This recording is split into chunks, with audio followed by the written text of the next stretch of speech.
We are just one day away from the New York Jets playing their third game in about what feels like 20 minutes when they open up at home against the New England Patriots in a game where really they should be heavily favored. I'm Glenn Norton with JetNation Radio and JetNation.com. Be sure to log into JetNation.com where you can register and become a part of what is the most active Jets message board on the web. Joined tonight by my co-host Dylan Terman, Chris Schubert. How are we doing tonight, Dylan? Good. Glad we're all back. I know I keep getting all these fines from Commissioner Chris down here, but hey, we're all back. Short week. You said it. 3 games in like 20 minutes. I thought it was 19 days, but it's 11 days. 11. Like, this is just absolutely crazy. Like, I can only feel from the players' perspective because, like, from a content perspective, we're scrambling to try to figure out how to make it all work on a short week. Thursday is our normal, show time, but we're not going to go live during the game and try to, gain viewers away from the game. So, but glad to be here on a Wednesday. Glad everybody could be here. Yeah, that's it's one of those things where we said we're going to move the show to Thursdays. We do one Thursday show, and then I realized this morning the Jets play Thursday night, so we gotta get rolling on Wednesday. Chris, how are we doing? Doing well. Happy to not levy out any fines here this week on the program. Glad to see everybody full participants. There's no injury report that we have to put out here for Jet Nation Radio. Look, a big game tomorrow night when they take on the New England Patriots. Another important litmus test for this team in the early going of whether or not they can continue to improve and stack these performances and maybe become more cohesive as a unit. And I think everyone is soft circling that game against the Buffalo Bills on Monday night. And so this is kind of that ramp up right now. The schedule is a little easier for this team. So hopefully tomorrow is another step in the right direction. Yeah. And I think this one, that Bills game is the next big one, right? It's the next game that's going to be against a big time playoff contender, but maybe you never want a team looking past an opponent, even a team like the Patriots that really, from a talent perspective, this is about as bad off as they've been in decades, really. We were talking before we went live about some of their injuries up front. You guys want to touch on those real quick? Yeah, they put out the injury report, and Chris played the game of guess who's playing left tackle for the Patriots, and we both could not figure out the name, but it looks like they are going to be without their starting left tackle. Well, he is out already, Vidarian Lowe, and their left guard, Sighty Sow. So their whole left guard, left tackle combination is out. Andrews is questionable. He was limited all week in practice. So their line is pretty battered. And I know we keep saying we got to have the defensive line step up and get right. And now it feels like there's no more excuses, because if anybody in the comments, I'll give him a couple seconds before Chris goes in to try to name the left tackle without looking it up for the Patriots tomorrow. It's nobody we would think of. So this is the game to get right. And I hate to say, injuries are the reason that we should or could win, but this is the one you got to take advantage. This is a game on the schedule that we said that they should win going into the season. And on paper, the Patriots don't look like a good team, but they've taken the Bengals, they beat them by 6 points, and they took the Seahawks into overtime last week. So we should not be overlooking anybody after the slow start that the Jets have had specifically. So defensive get right game, and hopefully somebody in the comments can think of the name before Chris goes in. Yeah, so looking at this offensive line, and I have the depth chart up from our lads, and we don't know necessarily what the Patriots will do. And I will say they have somebody along their offensive line in Mike Nwenu who can be a Swiss Army knife and can move around. So I wonder if there is the idea of maybe he doesn't start at right tackle and they move him and move some chess pieces around. But if we are to just go off of what the Our Lads depth chart says, with Lowe and Sow out for this team, Caden Wallace, the third-round rookie that this team selected in the 2024 draft, is going to be the starting left tackle. If that is the case, then the New England Patriots will be having a rookie right guard and a rookie left tackle in this game. And so when you look at the question mark surrounding this Jets front seven and their inability to stop the run, their inability to get consistent pass rush pressure on the opposing quarterback, you look at a short week, a team has to travel to you.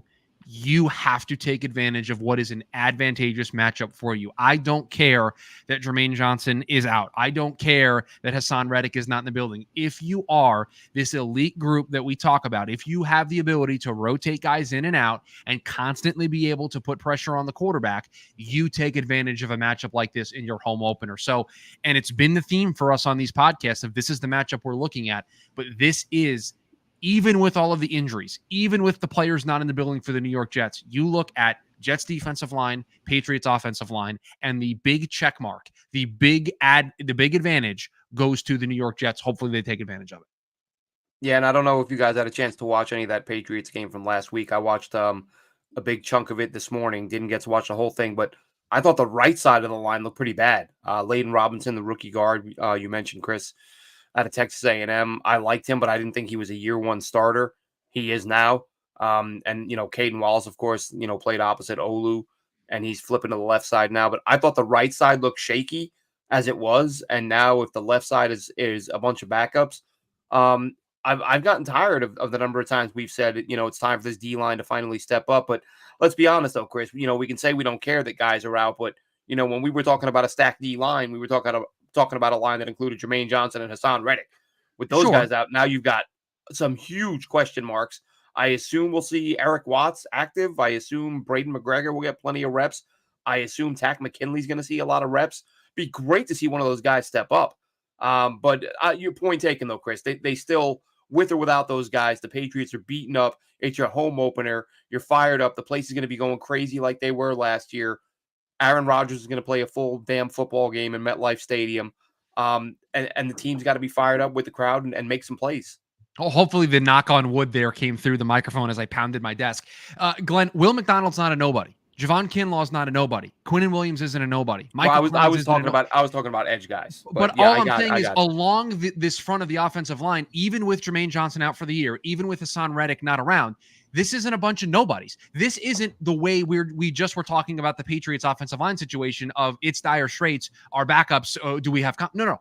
Will McDonald is a first-round draft selection from this team from 2 years ago. Michael Clemens is a day 3 developmental pick that the Jets have turned into a decent player. Quinnen Williams is one of the best, if not the best, defensive tackles in all of football. This is not a team of scrubs that is going up against this Patriots offensive line. So, again, yes, there are some built-in excuses. Having Jermaine Johnson and Haason Reddick will help. But this is a group talented enough on paper right now to be able to get it done. And if they don't, I think that opens us up for a lot of questions next week.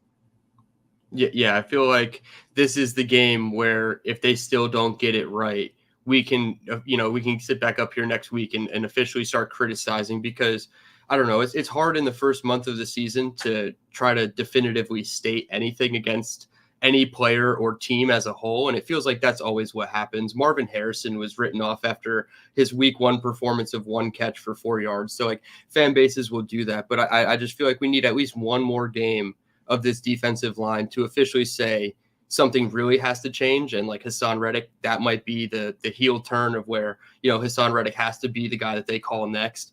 And maybe that is the case, but if they actually just show a little bit of life, I see people putting Quinnen Williams on a milk carton on Twitter, and I don't understand things like that. Kinlaw has looked surprisingly good. Solomon Thomas has looked surprisingly good. Leger Douzable put out a little video about Solomon Thomas, and it actually opened my eyes. I haven't gotten to the all 22 of the defense yet, just the offense. So I'm surprised that Solomon Thomas is doing well. Leonard Taylor, we should see him now that there is no Jermaine Johnson, and they are going to have to get a little creative. And they're already getting creative. There's a lot of players standing up on this D-line. Instead, they're dropping players out into coverage. One of the Will McDonald sacks came on a spy where he dropped.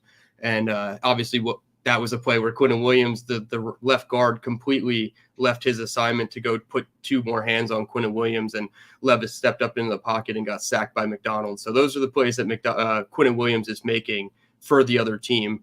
And then Michael Clemens, I know like the team, the staff, they say he's doing well. There's like analytic stats that back up that he is doing pretty well as far as disruption rate. It doesn't really like show up to me on the film, but if he's got 6 pressures through 2 games, that's well on pace to smash any past seasons he's had. So this is the put up or shut up game for the D line. Jalen Holmes needs a shout out too. And I think also once we get Lecky Fotu back, I just keep seeing his name in red on my spreadsheet. I feel like that's going to make a difference too on this D-line. I know it sounds silly because we almost said he should be cut for Leonard Taylor, but he's one of those guys that I think might actually make a difference up the middle. Yeah, I think the thing with Solomon Thomas, I noticed him in game, like he was winning his battles up front. He was getting penetration, but he had a few missed tackles where it was like he was doing half the job. I mean, he had a sack. He did have, he did have a few tackles, but he had some plays, specifically the one where where Levis got away and had the big run up the middle. Braden McGregor, I didn't mind that McGregor went for the strip. And I mean, he missed it by a couple inches. I think he kind of was in a spot where he's like, I'm not going to get to this guy before he throws the ball, so I'm just going to swat at it because I still have an offensive lineman between me and him. I'm not going to wrap him up. He went for the swat. Levis pulls it in and then takes off. And Thomas had a chance to wrap him up, and he slipped out of his grip, and he gets like a 15, 20-yard gain, whatever it was. That one was a little bit maddening, but they've had some guys do some good things up front. But again, it's gonna come down to I think where this Patriots team is going to be a good challenge, and we can get into that now. The key players, I think the Jets, in terms of being able to set the edge, should be a little easier now, right? If you're facing inexperienced guys, rookies, backups, whatever it may be, that should make life a little easier. But I think we're going to see, and I thought this as I was watching the Pats earlier, seeing how often they were getting Ramondre Stevenson trying to get into the outside, and thinking, Jets corners might have a hard time if he gets that edge. That he's a physical guy, he's going to beat up your corners. And then a little while later, I have just scrolling YouTube. I guess John Gruden is doing these like game previews now. Yep. They're hilarious. He gets half the names wrong. He's like Robert. He calls Robert Salah every time he says his name. Coach Robert Salah. And I love Quentin Williams. Called Quentin Williams like 3 times. But the point he made the thought I had earlier is he said, look for the Patriots to get their back, their big physical back out on the edges, outside, and try to force those Jets corners to tackle. But still, I just think even if the Pats try to do that with a beat up O-line, I think they're going to have a really hard time. And as far as defensively, me personally, I think we're going to see a bounce back game from Sauce. I think he's going to be pissed off with the way he played the other day. You're not facing an elite quarterback. I think it's time he get a pick and make a play on defense. Again, the Patriots, though, really they may not throw a pass to their receivers. It could be ground and pound and tight ends and backs out of the backfield. Not a lot to work with there in the receiver room for the Patriots. And I think that should give you kind of some grace in this whole DJ Reed injury thing, because that's one that I've been watching all week is DJ Reed going to come back? It's a short week. Do they give him the extra time before the, mini bye week before Denver next week? And, based on how the Patriots have played football in their first 2 games, it's like they don't throw the ball a ton. So I feel like you could get away with sitting DJ Reed for one more week. Brandon Eccles had a great week too. He had obviously the ridiculous interception, but he was pretty good as far as form tackling. I think the Calvin Ridley play, he got a little, over committed and couldn't come back to the play. And people try to say he gave up on it and didn't want to tackle, but I feel like he made good tackles when he was asked to, and obviously his coverage was fine. So you could get away with DJ Reed for one more week. The Mosley thing, that's what kind of worries me, is that they're going to run the ball a ton with Ramondre Stevenson and try to, generate that. Even with a depleted offensive line, I feel like Ramondre can still get his. And we saw it in the first week. The defensive line didn't do their job, so the linebackers were getting, the offensive line were getting hands on our linebackers. That's not how we operate. Our defensive line is supposed to occupy those hands so that the linebackers can come in and fill and make those tackles. That's why they had almost 300 tackles combined, Quincy and Mosley. First week, you see Tony Adams as the leader in tackles. Second week, I believe it was Quincy because he had a monster game, or maybe it was even Sherwood. It was Sherwood, yeah. So you see what I mean? When a linebacker leads the game in tackles, we're doing our job up front more so in the run game with the D-line. That needs to be the case with this one. So with Mosley being out, Sherwood, depended on a bigger role. Obviously, he did well in his absence, but we need to see that continue. And I think that's probably another big key to it is the Sherwood Mosley thing. Yeah, I mean, this game is going to come down to, can the Jets counter the disciplined nature of the New England Patriots? Because the one thing that this New England Patriots team is going to do, even if they're maybe on paper not a talented bunch, is they're going to be extremely disciplined. They're going to run the football. They have a great defense, and Jacoby Brissett is not a guy that turns the ball over. He doesn't make silly mistakes. Does he execute the offense at a high level and put up, incredible passing numbers? No, that's not what you're going to get from Jacoby Brissett, but you're going to get the ultimate 2024 version of a game manager. He's going to keep everything on schedule. He's not going to make the killer mistake. And if you give him a lead, He's not going to make that killer mistake, and that's going to allow the Patriots to control this game with their ability to run the football. So when you look at this, it requires the Jets to be just as disciplined as the New England Patriots. Don't make those silly mistakes. Don't take those boneheaded penalties that extend drives, that give this New England offense that, again, isn't a world beater. Don't give them extra plays. Don't give them an extra set of downs. Don't give them extra opportunities down in the red zone where instead of it being 3, they're able to convert it into 7. Those are the little things that the Jets are going to have to do in this football game, because the New England Patriots on the other end, they're going to have those things buttoned up. They're going to have those things, they're going to be pretty squeaky clean in that regard. And I know it's not Bill Belichick anymore, but Gerard Mayo is doing a lot of the same things that Bill was, and this team is going to be extremely disciplined. So I just look at a Jets team that has to not commit the dumb penalties, not give those extra opportunities to a team that will take advantage of them. It's the exact recipe of why they beat the Bengals. They didn't play out of their mind against the Bengals. The Bengals made a bunch of mistakes, had a huge red zone turnover where they're going into the end zone and their back fumbles the ball, and the Patriots didn't turn the ball over. They had a lead, and they just brought the game to a halt. Like, that's what the Patriots are going to want to do. So the Jets are going to have to be able to counter that and play that chess game with the Patriots tomorrow. And before we jump into the Jets' offensive key players, because there is an injury on the Patriots' defense that we need to talk about and address, I said it on Buffalo Jet Fans Pod on Monday. It's that so far this season, the Jets have proven that they built their roster to have a lead and to let their defense play with their ears pinned back. And quite frankly, on offense, they're built to run the football first. Obviously, we've seen that with Rodgers and his, pass attempts each of the first 2 games. I think it was 21 and 27.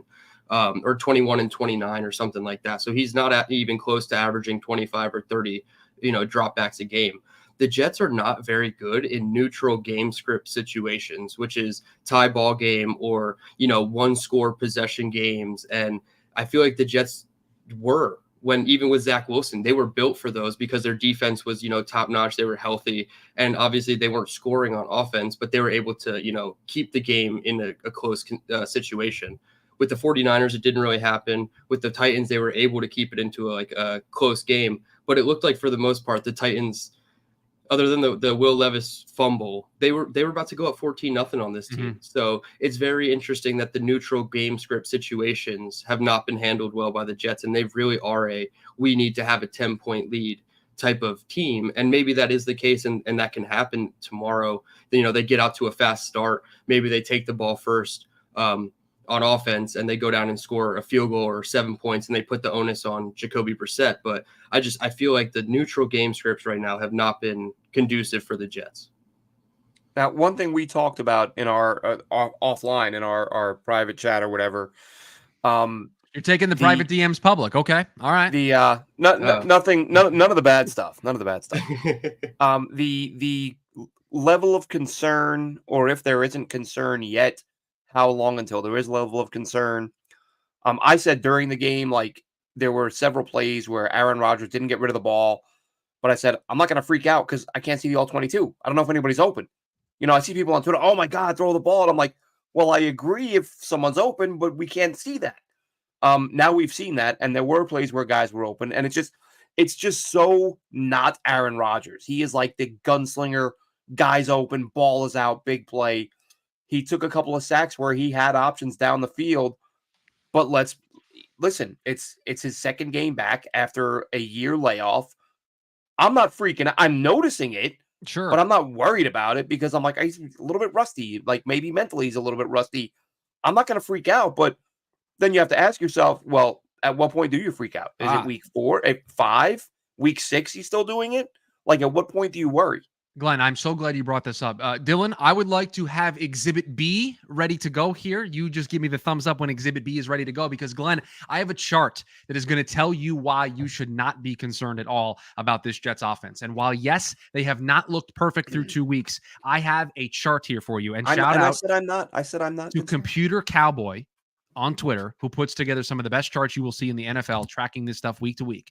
But I have a chart that is going to just emphasize to you why you should not be worried about this Jets offense. Exhibit B ready to go there, Dylan? Exhibit B, the second one, right? Okay. So please put up Exhibit B here for the podcast, because this is going to show you how you should not be concerned about the New York Jets if you are. Do you see the chart that we're looking at?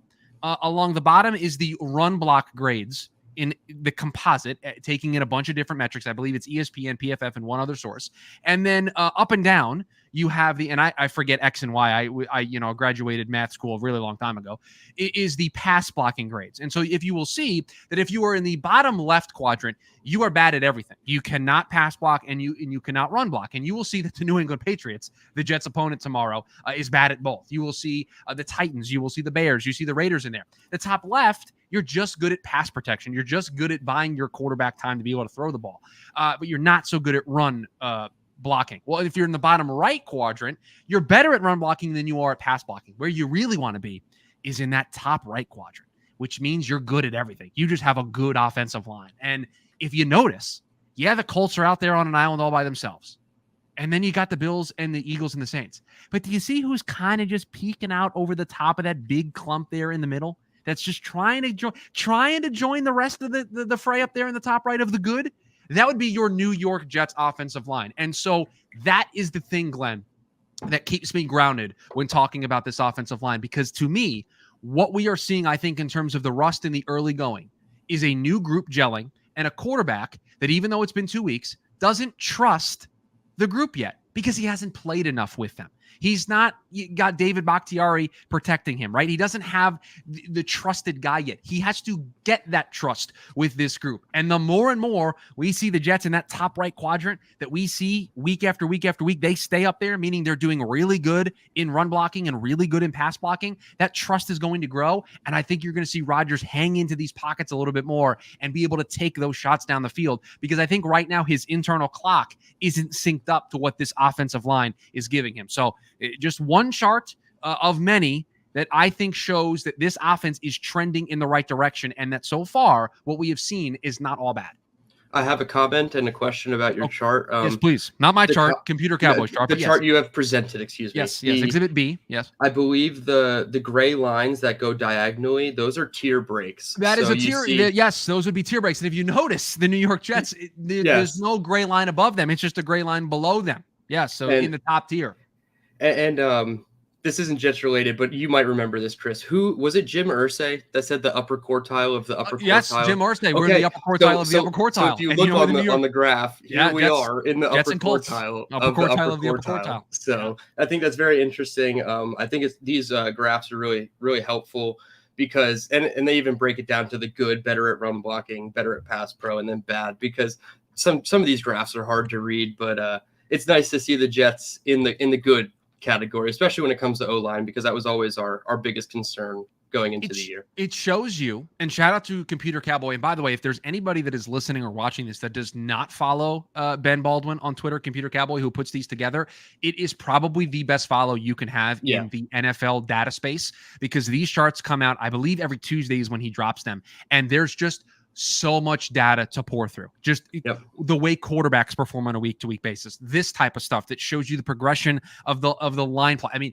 there is just so much that can be you can just dive headfirst into a lot of data. This is the type of stuff that should allow you to take a step back and say, okay, this team is performing maybe a little bit better than I think. I think having Aaron Rodgers is almost a negative right now to this team because the expectation is we should have an MVP quarterback. We should be putting up 35 to 40 points a game, and it should look easy. Well, guess what? The underlying numbers tell me that this offense is doing the things it needs to be doing, and you've got a 40-year-old quarterback shaking off rust, coming off of an Achilles injury. Just give it time, and it will start to look like the offense you want it to be. But the underlying stuff, the stuff that's going to allow it to look like that, is passing with flying colors right now. Real quick, I think we have some misinformation in the chat here, Dylan. I don't know if you saw this. Jets Chaos claiming that while we were in Mobile, I smiled 3 times. I don't remember smiling at all, Dylan. I don't think I've ever seen you smile. I don't think I've ever seen you smile, Gun. I don't think that's not possible emotion. Maybe getting into the sauce a little bit. I did not smile. Let's kill that rumor in its tracks right here.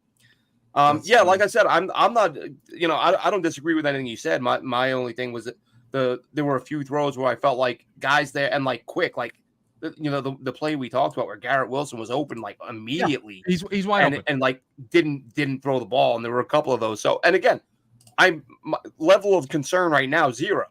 But I asked myself the question, well, because that was for me, I remember reading, I think it was at the time of the trade, and it was something I hadn't really considered, but they talked about how quarterbacks, we talk about injury concerns as they get older, but a lot of quarterbacks show like their processing slows and they don't see things as quickly as they did a year or two earlier.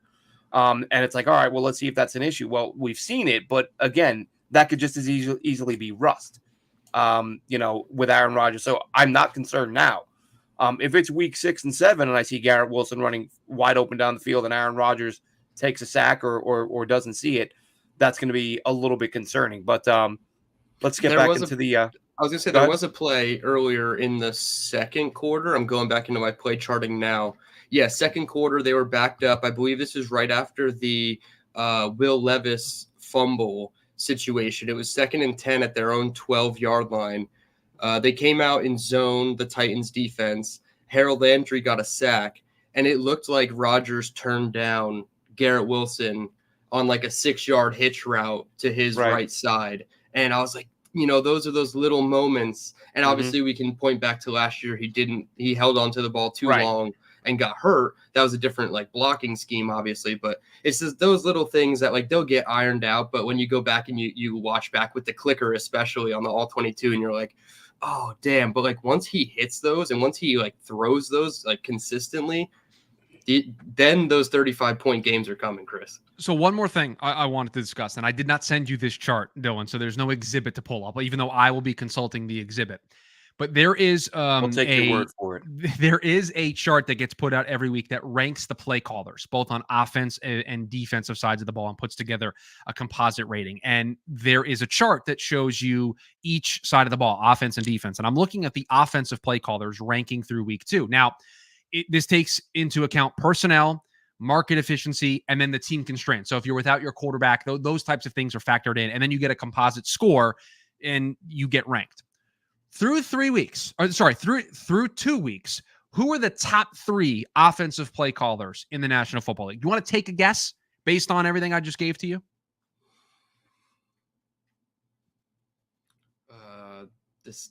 The Saints.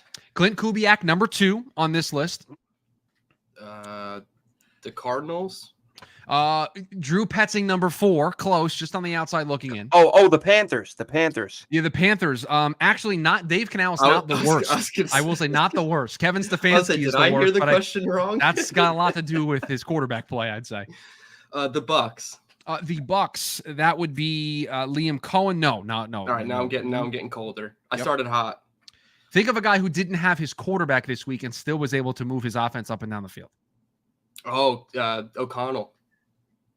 Okay, think of somebody else in that division who was without their quarterback and had to. Oh, LaFleur. Matt LaFleur is number 1. So LaFleur 1, Clint Kubiak 2. Who do you think number 3 is?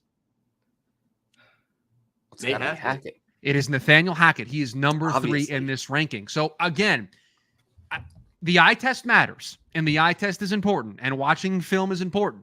But there are a lot of underlying under-the-hood metrics, and I use this term in baseball all the time.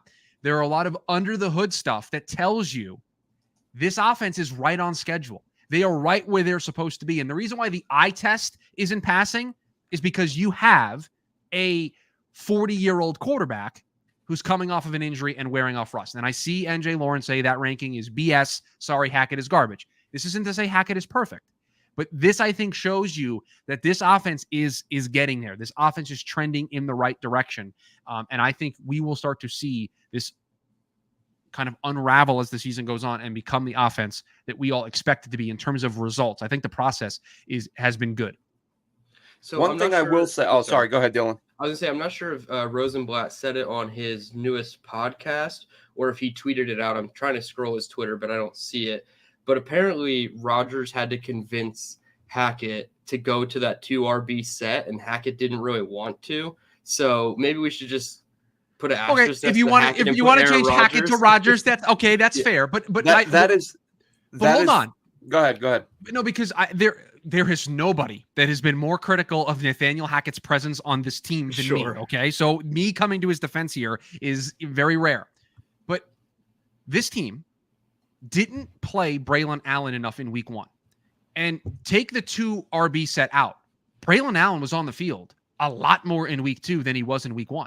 Mm-hmm. They showed an ability to make an adjustment. That's coaching. That's not just Aaron Rodgers. That is the offensive coaching staff coming together and saying, we've got to find a way, and we need to make a concerted effort to get this kid more involved because he is a factor for our offense. And guess what? They did that, and he was able to be productive. To me, that says two things. One, I think it's going to give confidence to Braylon Allen.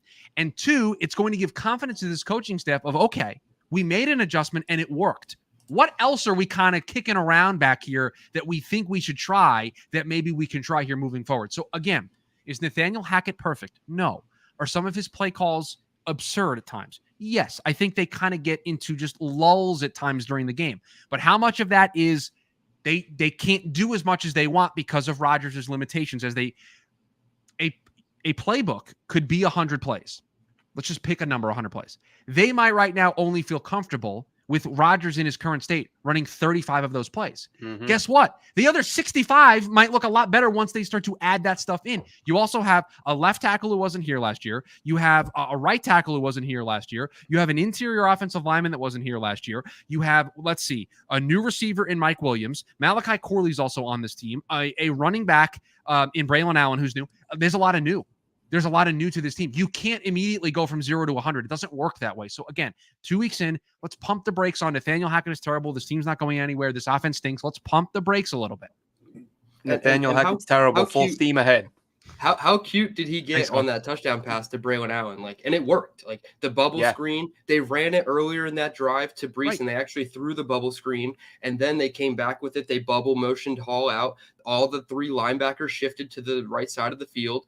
Obviously, they're still playing man coverage, so that one linebacker got in, but it was a 3-on-2 situation to the left side, and Braylon scored. So we do have to give Nathaniel Hackett credit. Right. The one thing I will say, and it's a hypothetical, so we don't have to dig into it. Brees was a little banged up after Jamal hit him in the thigh, and that's when Braylon came in. And I don't want to say, oh, he only did it because Brees got hurt, but I want to hope that it was going to happen anyway, like you said. And I think moving forward, it's now going to continue to happen, kind of like he can catch out of the backfield versus the Giants. Let me keep doing this with Brees. I think that's what's going to happen with Braylon Allen.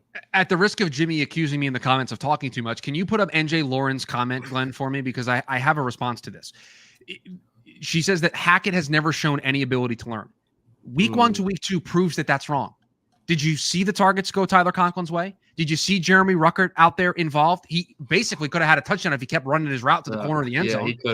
This entire podcast would have been a Jeremy Ruckert hour where we would have celebrated Jeremy Ruckert scoring a touchdown. So those are things we complain about in week 1 that then fix themselves in week 2. And I'm going to then immediately respond to Lauren's follow-up, who says, was that Hackett or Rodgers? Then Nathaniel Hackett is never going to win you over. So then don't just stop complaining about Nathaniel Hackett. Because if you are never going to give him any of the credit and say it's all Aaron Rodgers, then there is literally nothing on this planet that Nathaniel Hackett can do to convince you he's a good coach. You have made up your mind. He's bad. There's nothing he can do to fix it. So why bother even having the conversation? I think the three of us here on this show. Isn't that fair, though, for a guy who's always been bad other than when he has Aaron Rodgers? Right, but then stop complaining about Hackett then. Just put it to the side because there's nothing that can be done. You're beating a dead horse. You're beating a dead horse. You don't think he's a good coach. You think there's nothing he does right, that it's all Aaron Rodgers. Then don't complain when he does something poorly because no, it's all Aaron Rodgers. It's not Hackett. It's all Rodgers. That's the point I'm making. She also says not with the run, pass, kick. That happened 4 times in the 49ers game. Yes, it resulted in 2 3-and-outs. One time he only did it with Tyrod Taylor. So it wasn't even an Aaron Rodgers-led offense. In week 2, though. I haven't gotten through all of the play charting yet. I didn't chart it, but it felt like it happened a few more times. I am in the third quarter here, and I have not gotten to any run, pass. I'm talking you come out first down, run, second down, run, third down, pass. You can have plays where you have 3 consecutive plays that go run, pass in the middle of your drive. That's completely fine. But from first to third down, I literally am looking at it right now. One time here, and I'm midway through the third quarter. 2 times, and the one was a penalty. So it kind of negated everything, and then they went run again.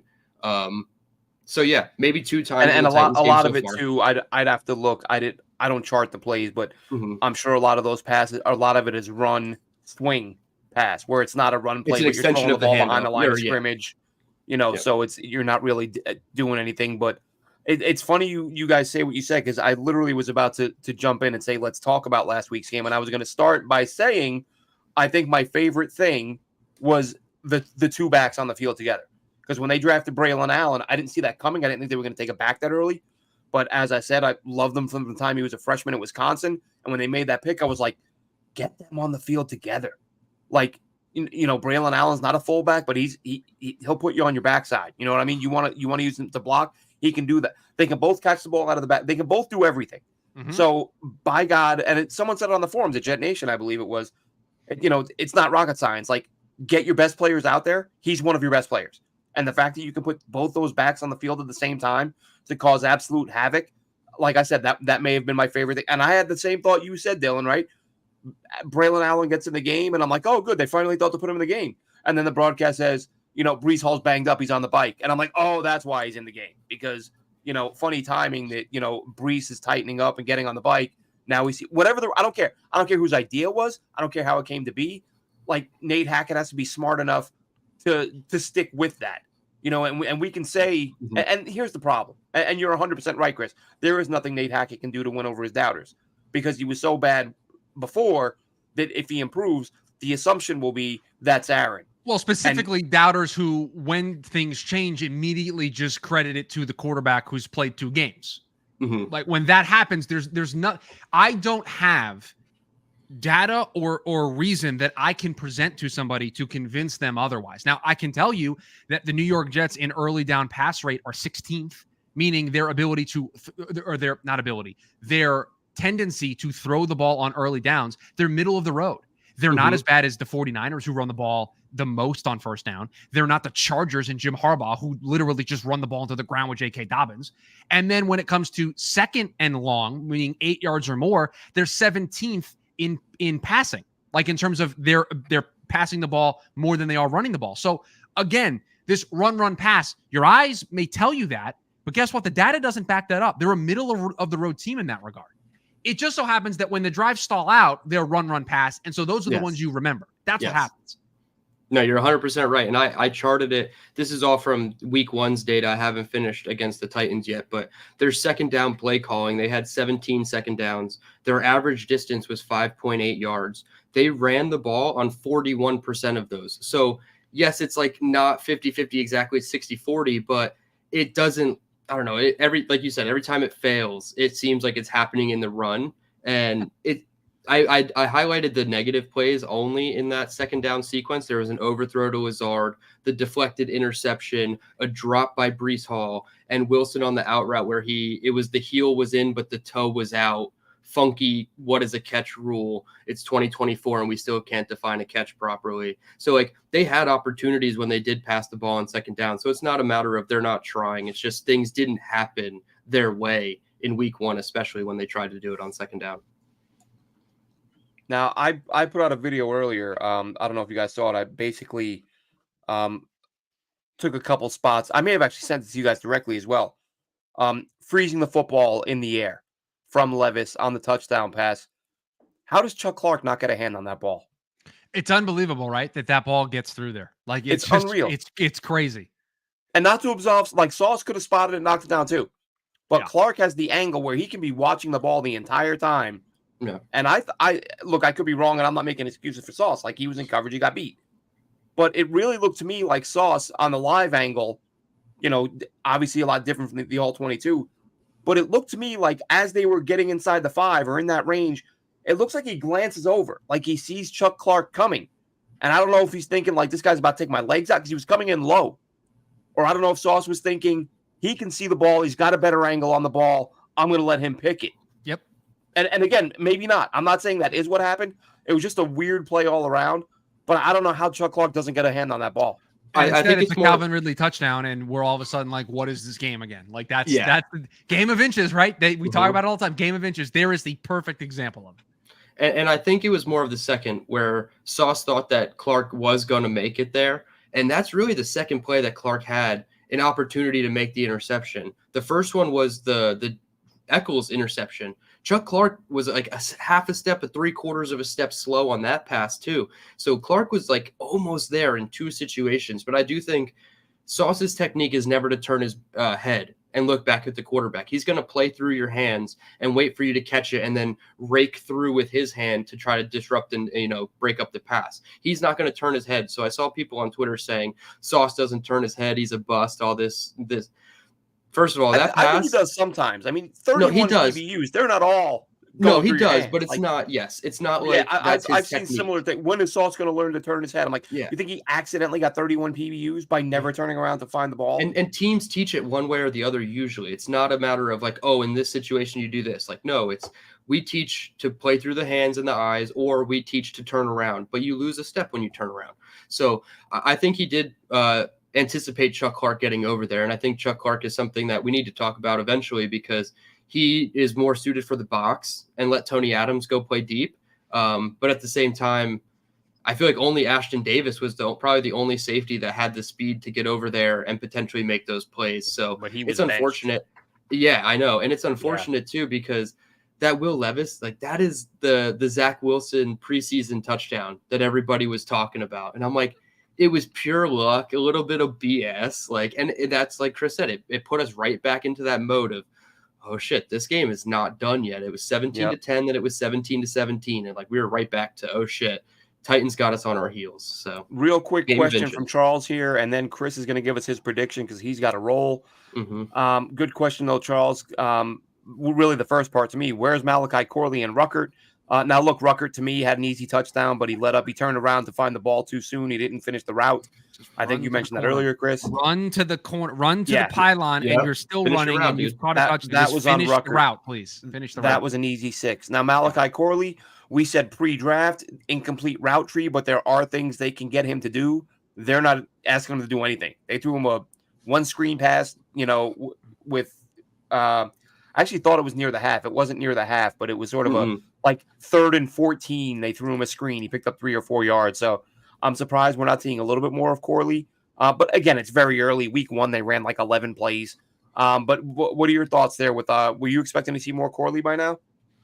Me as the biggest Corley fan probably on this podcast. Yeah, absolutely. Guy who said he was going to have over 1,000 total scrimmage yards on the season. Yeah, he's tough. The guy he's got his work cut out for him. He's got a lot of work to do the next 15 games. All the predictions I said about Malachi Corley are not coming true, clearly. But even on the play that they ran, the play before that, they had Gibson in, and they lined up in the same formation. They tried to do pretty much the same exact thing. They were way behind the sticks, and they ended up losing 3 yards. So then they just swapped Corley for Xavier Gibson, and they tried to do the same thing again. So it's not like they have to do a lot more with Corley from a eye candy and a decoy perspective, just from being on the field before they could even try to feature him as a player in this offense. And he has to prove that he can, be out there and run a full route tree, or at least a route tree enough where it's okay, Corley's on the field. It's not going to go to him every single time. So he's definitely on the milk carton for me. And then before Chris gets in, Jeremy Ruckert is the prince who was promised. I don't know if there's any Game of Thrones or House of the Dragon fans, but that's all he is. Long Island kid, we love him and we'll root for him forever as long as he wears the green and white. But come on, tell me what he's done at this point besides, frustrate you with his 3 targets this season. Well, and then you get an opportunity that could probably open in your hands for more, and then it ends up the way it did on Sunday. With Corley, I think it goes back to the point I said earlier. If it's 100 plays, they're probably utilizing 35% of the playbook right now. And I'm sure as that playbook expands, there's more gadget stuff that they can do with Corley to get him more involved. And then they can get him more involved in the passing game. So again, I understand Aaron Rodgers is healthy. And so they want this team to be the greatest show on turf, where it's just up and down the field all day long, get the ball to all the good players. My fantasy team scores 400 points a week. That's what I understand. I get it. Okay. It was not fun to go on that roller coaster ride on Sunday where the Jets barely get out of Dodge with a victory. But you know what? The context around this team tells you this is probably what it's going to be for the next couple of weeks. And that's okay. It doesn't knock us off trajectory. This team through 2 weeks is exactly where I think all 3 of us thought they would be record-wise. And we are still rowing the boat in the direction of making the playoffs. And with the Dolphins not having their quarterback for at least the next 4 weeks, and the Bills potentially looking beatable after the way they played in their first game in that first half against Arizona, it's full steam ahead. It is full steam ahead with continuing what we expect this team to be. Now, again, If they have a poor performance tomorrow, okay, we adjust and we have the conversation of what went wrong. But I don't know what people expected. They're 1-1. They're a team that's shaking off rust with a 40-year-old quarterback. Let's just give it time. Allow things to develop. And so I believe I'm out of here because it's getting up to my time to leave. So I will leave you with a prediction. Is that okay? Is that what I'm allowed to do here on the show? Yeah, for and sure. if you want to take 5 seconds to throw out 3 the league talking points, go right ahead. Your call. Can you do it? Can you go big screen for this one? Because I think this one requires the big screen. Because right, I'm going to go off about. Are you guys paying attention? If anybody who knows me knows how much I love Derek Carr and I wanted him to be on the New York Jets, are you watching what he's doing down in New Orleans? A full year of being, embedded into a team, learning his teammates, a better offensive play caller that just knows what he's doing, and you're seeing an offense that's exploding. Derek Carr has just been awesome. I will use all 3 of my spots. Derek Carr, Derek Carr, Derek Carr. That's what I'd like to use with my 3. Okay, the big screen can go away now, and I will give you my prediction for the game here tomorrow night. I believe the Jets win the football game. I respect this Patriots defense too much to think that this is going to be a 30-plus point performance for the New York Jets. I think we are looking at a 21-10 New York Jet victory. I like it. All right. Glad you could come on for most of the show, yes. Chris. Yes, see you guys. We'll I will talk to you guys later. Yep, have a good one, man. Have a good one. All right, we're never talking about Derek Carr, so screw that and his rundown. I'm just kidding. I actually had as I said in our chat, we're going to try to start bringing up a few points from around the league, right? We do the Jets, but there's some interesting stories, and sometimes teams do things that make you go, what the hell are they doing? And you want to talk about it for a second. So I'll do how many do you have, Dylan? Do you have 3 or 2? Or? Well, mine was mainly just like the AFC landscape through 2 weeks, because I don't think it's anything anybody thought it would be. And I feel like there's so many talking points within just the conference alone that it kind of like consumed all 3 of my points, really. All right, go ahead. You want to share it? Yeah, so I'm pulling up I want to see if I can pull it up the entire thing, but there are so many teams that we looked at as playoff contenders that have either scratched their way to 1-1 or are 0-2 to start the season. And the Jets are amongst, that grouping of teams. And we wanted to say all offseason, we are one of those 6 to 8 to 12 teams in the, the whole league that can, be a Super Bowl contender. And through 2 weeks, I feel like everything has been flipped on its head. Baltimore, Cincinnati, they're both 0-2. Jacksonville's 0-2. Houston's 2-0. They're leading their division, but everybody else is 0-2. So, I don't know if you've gotten a chance to look at the conference in general, but is there anything that sticks out just from a record standpoint that you didn't think would be the case just through 2 games? Nothing off the top of my head. I know, thinking there are teams that are surprising what they've done, but really it does come down to weeks 1 through whatever you want to say, 2, 3, 4. That's the new preseason. Mm-hmm. It really is.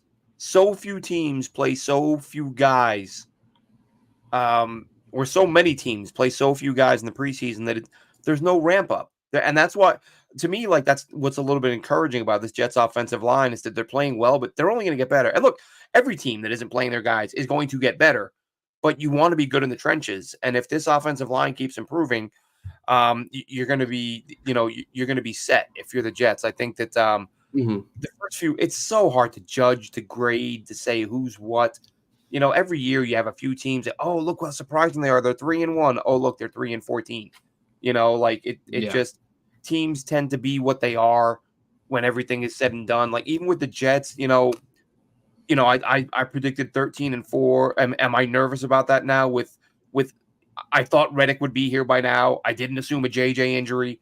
And I thought the DTs would be a little bit better. I think that's one area where I sort of, I acknowledge like Javon Kinlaw's, he's an unknown.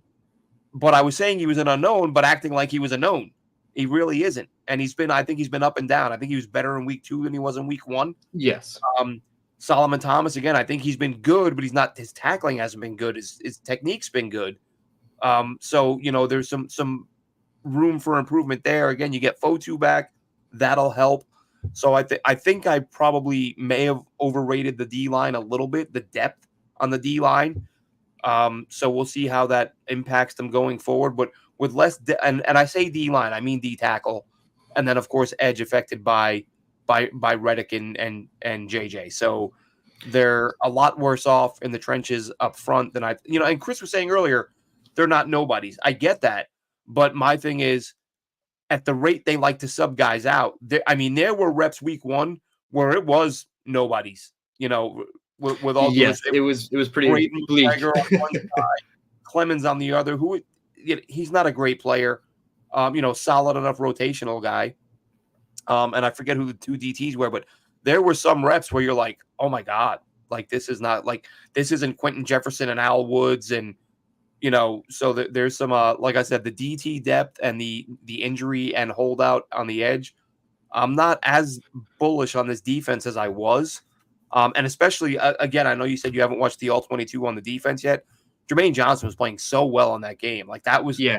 depressing to watch him, like one good rep after another. And I'm like, damn, like these are his last reps of the season. And, that's it. And now you got to find a way to replace him. So it sounds like from what you're saying, I know I forget our final predictions. I think it was 11 or 12 wins we each decided on, but it seems like now if there was like betting odds on like the Jets to have exactly 9 or exactly 10 or exactly 11 wins, I feel like the majority of the money would probably say a 10-win team. But that's the difference, not having Reddick, not having Jermaine after 2.5 or 1.5 games. Those are the things that, are the difference between a 10 and 11 win team. Like I said, at least not last week, but the week before. Those are the little things. So it seems like while a 10-win team is good, it's probably still not up to the fullest potential of what we thought this team could be. And that's not a bad thing. But, with the Dolphins losing Tua, Chris mentioned it, for at least a month. Hopefully for his sake, it's a little bit longer. Like give that guy like a full chance to recover and make a decision about his career that best suits him and his family. So that leaves the door open. Buffalo looks like an absolute bear. They don't have a wide receiver that's like doing anything of note, and they're still finding ways to put up 30 points a game. So like that's going to be hard. But that Tua injury, while it is very, very unfortunate, and I hate using injuries to propel the Jets, but it does leave the door open for us in the division to at least try to make a push. And if not win it, we're probably the number 2 by a game. And we have a road playoff game instead of a home playoff game. My second point, as we were talking about all of this, been a huge talking point for the Jets right now. Are you doing trade backs with the Eagles or the Broncos for Bryce Huff or JFM? I feel like that's the hot topic, obviously, because of the D-line. But like in a nutshell, it sounds great because for all parties, it might actually work out better. But is there even a realistic package that the Jets could do to get these guys back? Well, listen, if Huff keeps playing the way he is, you might just go, the Eagles might be, because listen, the Eagles, Howie Roseman, great GM. They do, they've kind of established a standard there now where they expect to be a contender. Would they be willing to trade to get Haason Reddick back? And the Jets say, look, Reddick for Huff straight up. Like they paid Huff $17 million this year. Are they then going to turn around and bring Reddick back and give him what he wants? Like that's you're talking 30+ million for one roster spot. I don't know if they'd be willing to do that, but the cap hits aren't as bad as I thought they would be for Philly. I looked it up earlier, and if traded, if they cut Huff, the hit would be disastrous. Sure. But if they were to trade him, it's like a $3 million cap hit. But he still gets that, they still gave him cash that if I'm the owner, I'm not going to be thrilled that, we handed him $17 million in cash and then traded him for a guy that we already had. Yeah, they also need to be a little bit mad at Vic Fangio for handing out all that money to him, and then for him to say after a week that he's got to try harder to be in the rotation. Sure, you could say what you want about, a player not fitting your scheme, but like that's a little damning and like writing on the wall of like this guy's in the doghouse, and it didn't look like it on Thursday. And he didn't register a stat. That's the thing. He didn't register a stat, but he didn't look. He was getting blocked by the tight end and couldn't get pressure.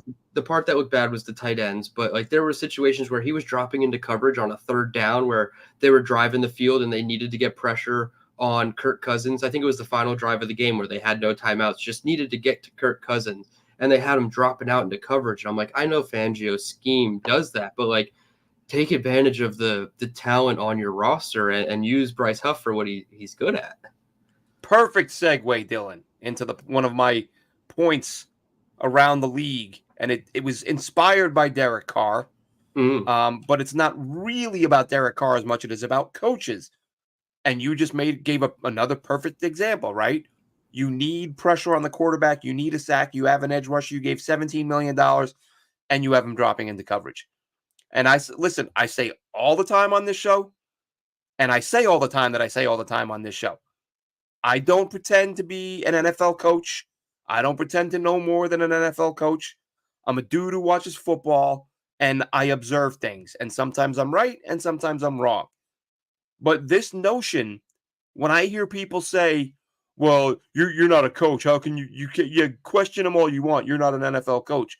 Sometimes NFL coaches do really dumb stuff where you're like, I know to rush that guy. I know you paid him $17 million to get to the quarterback and you're dropping him back.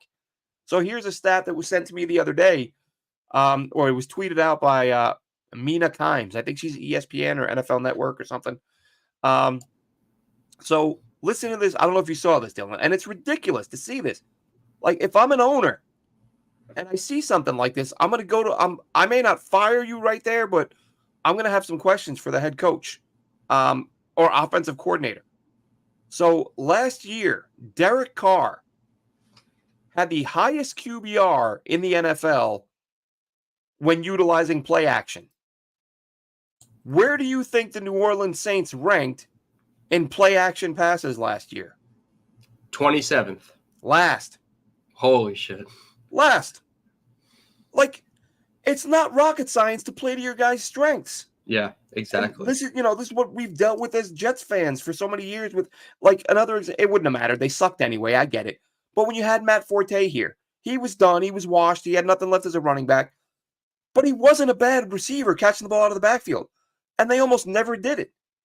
And on the rare occasions they would, You're like, all right, there's a little sign of life. He made a guy miss, picked up a few yards, and they just never did it. And it was like, I remember that because, that was the disastrous Fitzpatrick year. And here I'm predicting this big season because I'm like, oh, well, Forte is going to give them a legitimate third target. It won't be just Decker and Marshall. They'll have a guy he can work underneath because they don't use the tight ends, and that's going to open things up a little bit. And they never threw him the damn ball. And I'm thinking, what? Again, I'm not a coach, but I know that guy can do that thing because I just saw him do it. Why don't you ask him to do it more? And they don't. So that's the first thing. Like, again, I don't pretend to be a coach, but don't tell me that you can't question a coach. Oh, what do you know? Listen. Well, yeah, why do we question the Jets coaching? But then when it comes to another team, it's like, oh no, we can't question their coaching. And that's kind of confusing to me because all everybody wants to do is question Nathaniel Hackett or even Jeff Ulbrich or Robert Saleh, who doesn't call any plays. I just mean fans in general of any team. No, yeah. Who, but don't question a coach. Don't question a coach. And I don't know if their play caller has changed in New Orleans. I think they have. I should have looked into that before mentioning. I think they did. For actually doing what Derek Carr does best, because you're seeing what happens now. And obviously I'm not saying Nathaniel Hackett would have ruined Derek Carr because, like, what does that even mean? But, like, who knows what the strengths of each quarterback is until you get them into your house, into your system, and you figure it all out. So, like, there might have been an ironing out process with him. There's obviously things that I don't like about Derek Carr, but I'll admit that he is playing out of his mind right now. I saw a lot of MVP discussion for him. And Baker Mayfield. And I don't know if it's going to end up being one of those guys, but through 2 weeks in the NFL, I mean, Derek Carr is, on pace to do a lot of great things in that offense. Yeah. And listen, it's 2 weeks. Like, I'm not going to get cart before the horse. And Alvin Kamara had 4 touchdowns. So, like, he did. But at one point in that game, for those of you who didn't see it, at one point, Derek Carr had 7 completions for 213 yards, which is just incredible. Rashid Shaheed, man, or whatever his name is. 30 yards to catch. Yeah. Or 30 yards per completion over his first 7 completions, which is nuts. The other thing I wanted to touch on that it really just, and I mentioned this today also on the message boards at JetNation. Look, the Tua thing is sad. I actually was doing a mailbag with Scott Mason with that game on in the background. And, like, we had to stop. I think I cursed, so we had to cut that bit. But I was like, and he's like, what's going on? I said, Tua just got another concussion. Like, he hadn't even gotten up yet, but as soon as you see that arm stiffen, with the fencing position, I was like, oh God, like, this guy just, and it's sad. And you feel bad for the guy. He's a human being. I might hate the Dolphins more than any team in the league, but that's still a human being. And I don't want to see that happen to somebody.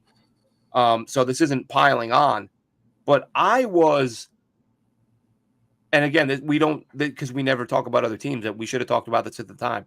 I was shocked when I saw the contract they gave him, the length and the dollars for a guy with his history. I'm thinking at most, I wouldn't even give him, I'd say, look, Tua, sorry, man, but we can't go more than 1 year. You're going to be a year at a time guy if you're going to stay with us, because we can't invest 150, 60, 70, 80 million in you with 70, 80, 90, 100 guaranteed. And your career. I mean, listen, every NFL player is at risk of I get that. And I've seen, why should he be different? He should be different because he's different.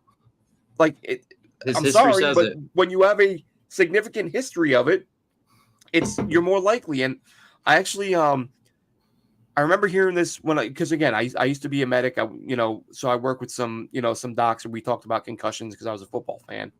And then I heard another doctor the other day sort of reiterate it.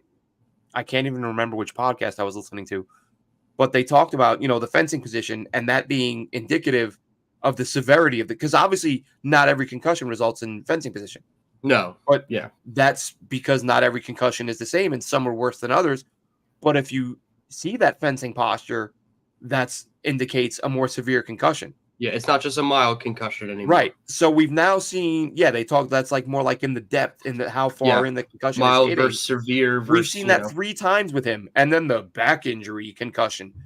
So we've seen him get 3 really serious concussions, and the Dolphins still gave him all that money. And I get they're going to get some of it back money-wise from insurance policy, but I don't know if that affects cap space. I think that's going to save the owner money, but I don't know how that impacts cap space, because guaranteed money is guaranteed money.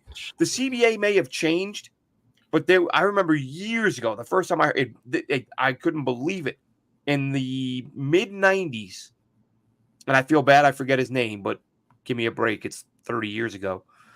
A Chargers running back died in a plane crash.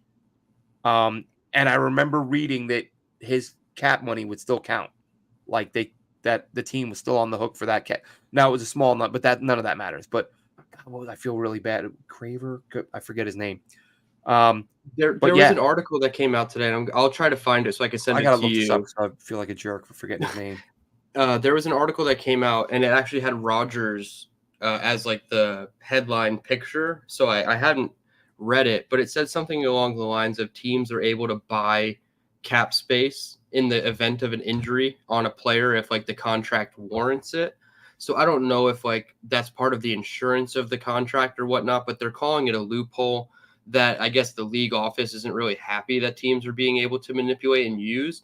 Obviously, in the case of Tua, it doesn't I really don't care what the money is. Obviously, I'm not a Dolphins fan, so that doesn't, pertain to me necessarily. But Tua deserves it, not because he's endured all those injuries for the team and whatnot, but his body of work, it deserved the contract. And if you're going to talk about a guy as your franchise guy, you're going to have to give him more than 1 year. So that's kind of where I would say he deserved more than 1 year deal. Do you? I mean, with the circumstances, and I mean, look, I understand he wants it. But would Tua not understand if the team said to him, "Hey, man, we want you here, but you got to understand." That could have been the case. That could be the case, and they might have, been able to play it out that way, because I feel like in the Dolphins' case specifically, they have more of the leverage because Tua fits their offense perfectly. So who else is going to pay Tua? But at the same time, if you want to play the 1 year game with Tua, what is your plan after that? And I feel like the Dolphins felt like they had enough evidence to say, okay, he could be our mid to long-term plan at quarterback. And even if he doesn't finish out the 4 years, they were probably anticipating more than a game and a half. That's probably the thinking there. So obviously it's just an unfortunate circumstance, but I don't know. I think Tua deserves more than a 1 year deal, but at the same time, it's very hard because his injury history is very unique. Even going back to college with the whole hip injury thing, he was almost not supposed to play because of that injury. So now to have this whole new medical issue, it's alarming. And I hope that he makes the best decision for him. But I feel like the Dolphins would have been screwed without Tua, and vice versa. Tua would have been screwed without the Dolphins. So it's an interesting one of to play what if with the contract. But I do think Tua deserved to be, recognized for what he has already done for the team. Yeah, like I said, I get the sentiment and all that, but if I were the owner Yeah, and they yeah. said we want to give this much money to this guy, I'd be like, hang on a second. Hmm. Love him, great kid. Let's pay him big for a year. Real quick right here from Quick Dolo, and I appreciate this, Quick Dolo, because you're 100% right. After I created the show headline, we'd gone live, and I looked at it again, and I thought, there's a tweet from Josina Anderson out there talking about the situation, but you're right. I was wrong. I shouldn't have said an update because I hate when people do that. I hate when I see someone say update and you watch it and there's no update. So that's my bad. I normally am very aware of that and try to avoid screw ups. So, Quick Dolo, you are right. I am wrong. I shouldn't have called it that. But here it is anyway. The tweet earlier that we were discussing, Dylan. This from Josina Anderson. Uh, Basically saying both sides are still dug in. There are no imminent ripples, of course, from the Jermaine Johnson injury, meaning those of us who assumed the Jets would get on the phone and try to make something happen, that there would be some follow through or some follow up to that injury. Josina Anderson saying not happening. Jets, of course, have their third game in 10 days, and that game will provide some additional clarity. Uh, and she says she thinks that Reddick is this is about leaning on principle, which I kind of said the other day. I can kind of respect that, like, because I think what he's doing is dumb. But if he's just standing there saying, "Yeah, I know this is dumb financially, but I believe this is the right thing," because listen, if he feels he was wrong, or I'm sorry, if he feels he was wrong, which maybe he was, maybe he wasn't, but if in his mind he was, if he feels like this team told me this and then they pulled the rug out, I can't knock the guy. I'm shocked. Right. You could I would disagree, rather but it's like I you would would do the if I were same. him. Yeah, if I were him, I would come in and get my money and go to Sure. the office of the guy who wronged me and say you're a bleepity bleepity bleep bleep bleep, and then I Yeah, go to sure. work. That's how I would handle it. I wouldn't be like, Hmm. well, I'm just going to go ahead and give up $21 million on principle. But Right. again, if he is that principle, then he's willing to give up 20 million. Go for it, man. I can't And, knock that. I won't knock somebody for standing on their principles. yeah. If the stories are true that he misled the Jets, then I don't feel bad for you, and you're losing a lot of money for no reason. Yeah. And it's interesting because at the end of the day, the Jets retain his rights next year. If all Yeah, this like leaks into the next season, he's gonna have to. He will come in by nothing. whatever date he has Yeah. to come in. Yeah. What Week Wild 10 Wave or is talking whatever. about here, Dylan. I don't Yeah. know I if you didn't saw. know if you knew what this was. Yeah, I talked about it the other day. I think it was gross. I don't care what anyone says. One of the NFL Network or ESPN guys. I only watch clips, so I don't know who works for which network. I don't have those channels in England. Okay. I think it was is it Emmanuel Ocho, I think his name Yeah. is. Yeah. Yeah. So he did a thing, how the players like to get the tablet out and break down a play and show the intricacies and what's happening here and what's happening there. And I'm really Oh. surprised McAfee didn't ask Rogers about this. Yeah. And Yeah. I commented on it. He basically said, I messaged one of Rogers' former receivers, Greg and he Jennings. told Yep. me, yeah, I messaged Jennings, and he told me this is what these signals mean. That's Okay. gross. I wasn't sure And if that was what he was alluding to or not. I would imagine giving up No, plays. that's Yeah, exactly what it is now that you brought it back to the forefront yeah, of my brain. And it's funny because I'm watching the offense and I play chart all the offense, and I literally have a tab called Aaron Rodgers signals. And the hmm first thing I wrote in the signal was swiping the right. Swipe forearm the arm. means stick route. And I'm not saying I'm as smart as an NFL player or whatnot, but that one was super obvious. Like he's done it 4 or 5 times this season, and every time, whatever side he has the 3 wide receivers, the 2 inside guys run a stick route, which is it's a hitch or a sit versus zone, or like an out route versus man, and then you usually have a go route accompanying it on the boundary. It's happened about 4 or 5 times this year. The one that I thought was different, and I put it in my notes after watching the video, was, and it's hard to see because he was looking the opposite way of where the broadcast Right, angle comes in, was picking the fly off his helmet. That right, little bit that he looked at Brees and said, that means right, go. That means a right. Fly fly route. route. So Yeah, that was the one that was like, okay, cool. Like we're learning little things. I've seen tweets that have, the same thing of like cadences of, and defenses defensive coaches do this type of stuff. When they go back and watch the film, they watch the broadcast angle to hear what Rodgers is saying, to copy it. It's a little ungamesmanshipy to like have the media put it out there. But I've seen it happen with other teams. I hope the stick route, signal changes moving forward, but it's unfortunately one of those things that with everybody having all 22, it's just going to be out there, and it's talked about behind closed doors in NFL organizations for sure. Well, that's what people said to me, like, oh, he's been doing it so long, teams know. And I'm like, well, if he's still using it and it's still working, I would imagine not everybody knows. Yeah, and he didn't throw the stick route. Like most of the time when that happened, I think 80% of the time he didn't throw the stick route. So he's putting the defense or the offense in a position just to manipulate the defense, probably to go backside of the formation and throw to the other side and do what have you. So I like it's kind of iffy to me, but I thought that was a little weird for him to just broadcast. Here's the thing, though, and this is why it bothered me so much. Aside from the obvious, is I'm watching it, and for all the billion hours of football coverage that I've watched in my life, I don't remember ever seeing a broadcaster give up signals of a guy who's actively playing.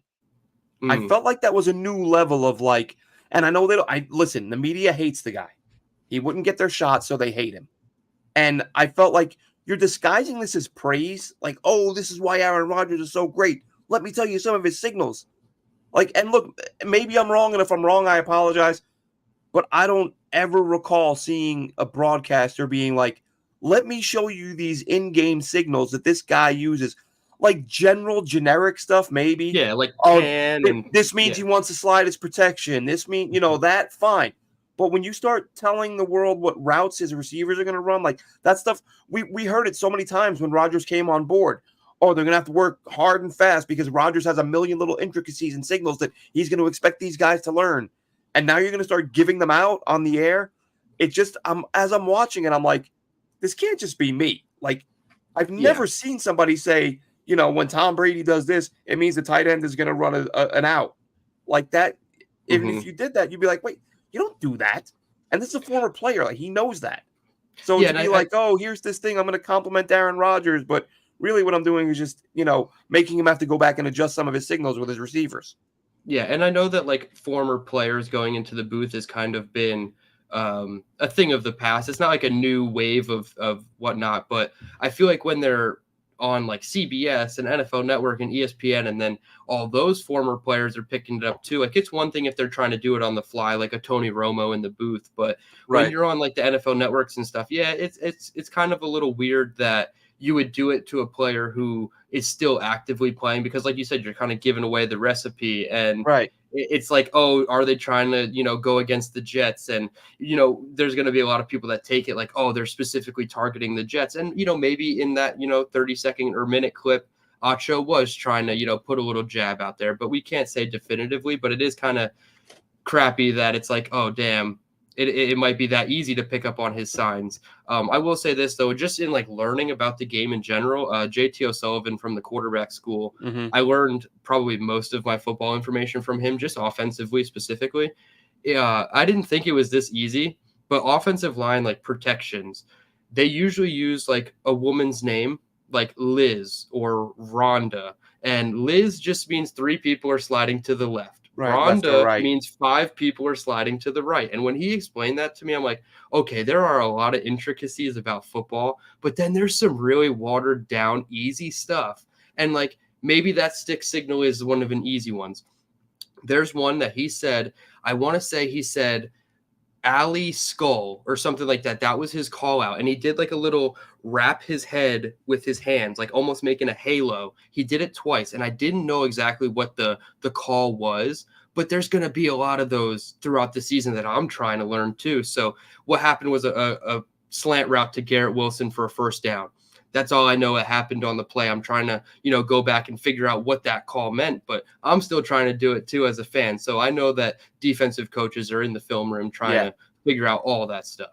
And they should be. Like, they absolutely should be. Oh, You're absolutely. Putting it on tape. And that's any little tell, like we see it with pitchers or catchers in baseball, like any little tell or what have you that like the catcher does, like tapping his thigh. You could see it from the broadcast because it's from behind the pitcher, but like that's stuff that when you go back after the game and you're going into game 2 of the series, you're like, all right, when the catcher steps halfway out of the batter's box here, they're throwing an outside high pitch or whatever, So it's a sportsmanship thing that I think TV is kind of spoiling, but it's something that's also cool because somebody like me is now able to learn about it and pick it up too.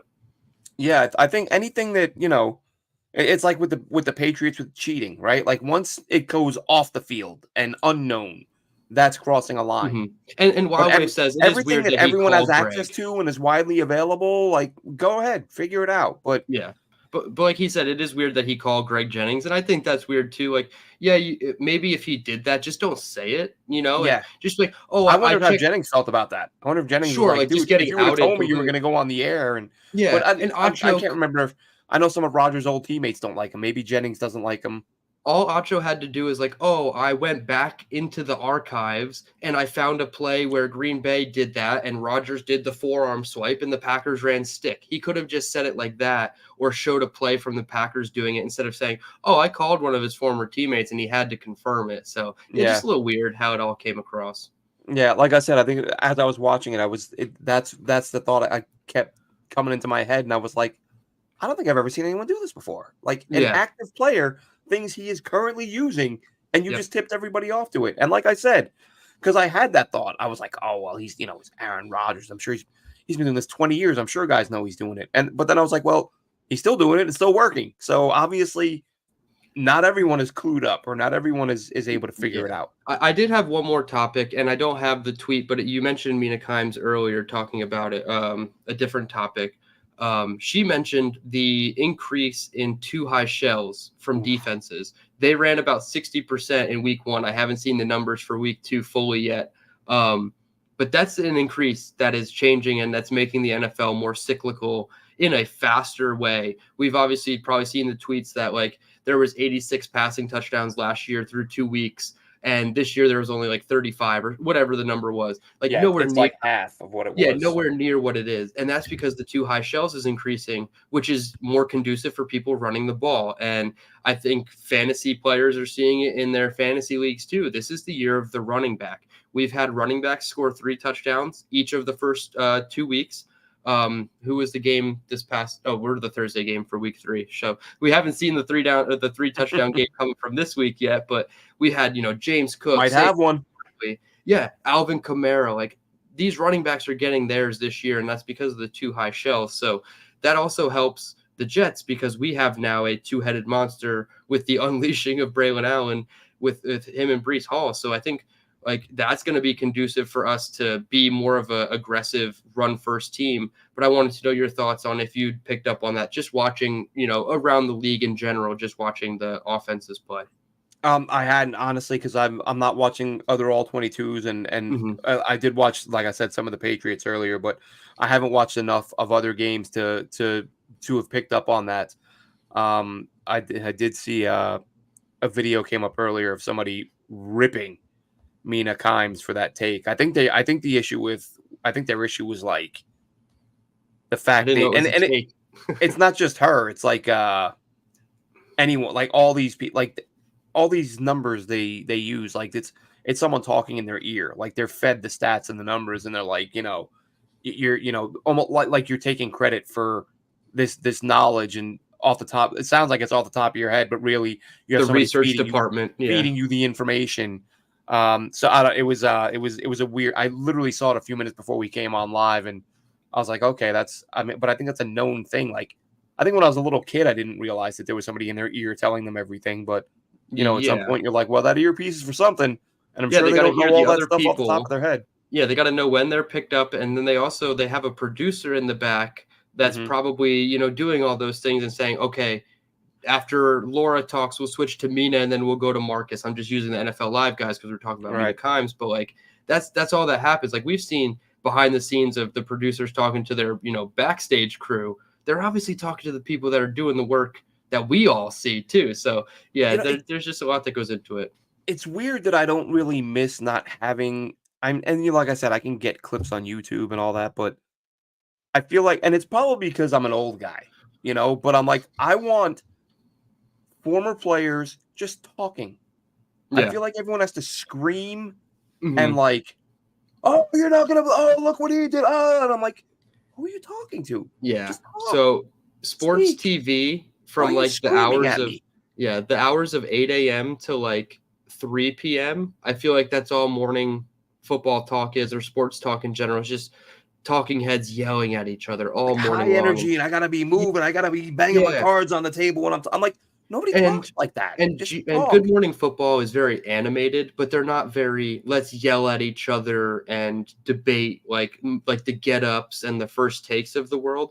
But I'll just like I have YouTube TV here, so I watch. That's how I get all my Sunday ticket games. But I watch NFL Live. Like I said, it's Laura, Mina, Marcus, Ryan Clark, Dan Orlovsky. Those guys like that's three former players, and Mina Kimes, who's one of like the smartest in terms of like analytic stats, and then Laura, who knows college and NFL. It's like they're like a good group of people that they Mhm. don't yell at each other, and they always do like film dives and things of Right. that nature. So like that's the type of stuff that I like, and that doesn't come on until 4 p.m. So it's like all morning long, I'm just like trying to find other forms of media to consume, whether it's podcasts or YouTube content, because it's hard when it is just a bunch of yelling and not Yeah. really Like I like the said, even Paul when I was in the Feinbaums States, of I the like, world. Like this guy is just saying nonsense all the time. Like the Texas Longhorns would have been better off with Arch Manning than Quinn Ewers. I'm sorry, Arch Manning probably wasn't beating Michigan the way Quinn Ewers handled them. So like Quinn Ewers was phenomenal in that I game. don't And get it. Like Texas's offensive line was fantastic in that game too. they're ranked number one not because of Arch Manning. Like let's just put it that way.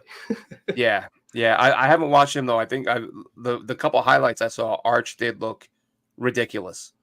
Mhm. Um, like, I mean, as you would expect, there's no Yeah, reason he shouldn't be a phenom. yeah. Imagine if Peyton could run. That's what it looks like And Arch he might joked be. about that too. He's like, nah, He he did got that from his mom. skip He the didn't get that generation. from any Yeah. of us. Yeah, exactly. So we'll wrap it up real quick. Oh, we got to do predictions. Vince says, "What's the game plan?" Game plan, like I said, um, stop the or set the edge, stop the runs to the outside. I think that's what New England's going to try to do all day long.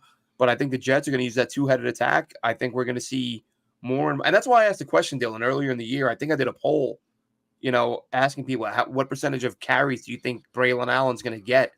And the more I watched him, I was like, I can't see him not getting 25-30%. And people Mhm. were like 5%, 2%. It's all Brees, bell cow. I was like, he is too good to just keep on the bench. And then I should have changed it to touches because obviously there'll be receptions, but Yeah. you load up on those two guys, use them to death. I think we'll see a little more Mike Williams this week. Mhm. Um, Garrett, I mean, that him against Gonzalez should be a hell of a battle. I didn't notice if New England was having him travel. I think he was traveling. So he may travel with Garrett. We'll see what happens there. But yeah, as Aaron Rodgers said today, I don't know if you caught it, Dylan, and Lauren mentioned it earlier, they got to start fast. Like the slow starts, enough Mhm. already. And I think that's where some of the frustration comes with the run pass, because we've seen that a couple times on the early drives, and it's like Yeah. it contributes to that slow start. So that's why it sticks in your Yeah. mind. Like, damn it, we started the game with 2-3 punts because we went run pass a couple times. Come out throwing. The And scripted plays need to be a little bit better. Yep. yeah, while I say come out throwing, there's part of me that thinks I think you can run on this team. So maybe just mix it up a little bit, and Yeah. and don't have all of the early passes be swings. Like throw it down the field a little bit. But I'm I think the completely Jets win it. cool. I'm I think sorry. the Jets win. So 27-17. Okay. I think New England's gonna have some success on the ground, but I was gonna say 27-10, but I'm gonna go 27-17 Jets. Yeah, I think the Jets defense, until further evidence is given out, it's hard to predict them to hold a team to just 10 at this point. I mean, Yeah. the Titans rolled all over them and went down the field pretty easily numerous times. And I'm not going to say this is like a playoff game, but you kind of have to treat it like a playoff game from the sense of you need to bring your run game and your defense. That being said, though, you mentioned the fast start. I wouldn't care if the Jets came out and did 3 pass plays, first, second, and third down, whatever the result of those plays were, 3 incompletions and you punt on 4th and 10. Like I don't care. Like do something that says, hey, we're going to change the way that we approached our first 12, 15, 17 scripted plays. Because I noticed with this play charting, they did a lot of under center for the first like 8 plays of the game. They came out in the Wildcat even too. And then around that 3rd or 4th drive, Rodgers, and the 4th drive was the one they scored the touchdown on. Rodgers just took over and he said, you know what, we're going gun. We're going to put spread them out. They went empty about 5 or 6 times. So I'm not saying they will go empty against the Patriots, but that's another wrinkle that I think we could see with Rodgers is spreading them out, reading the defense, and then going from there. So I wouldn't care if they came out and did that out the gates instead of their normal 12 personnel, 2 tight ends in a wing, and toss it to Brees to get 3 yards. Absolutely. Just do something a little different. My prediction, though, I predicted, what was it, 21-13 or something like that last week, and it was a close game I predicted, and I think it's going to be close again.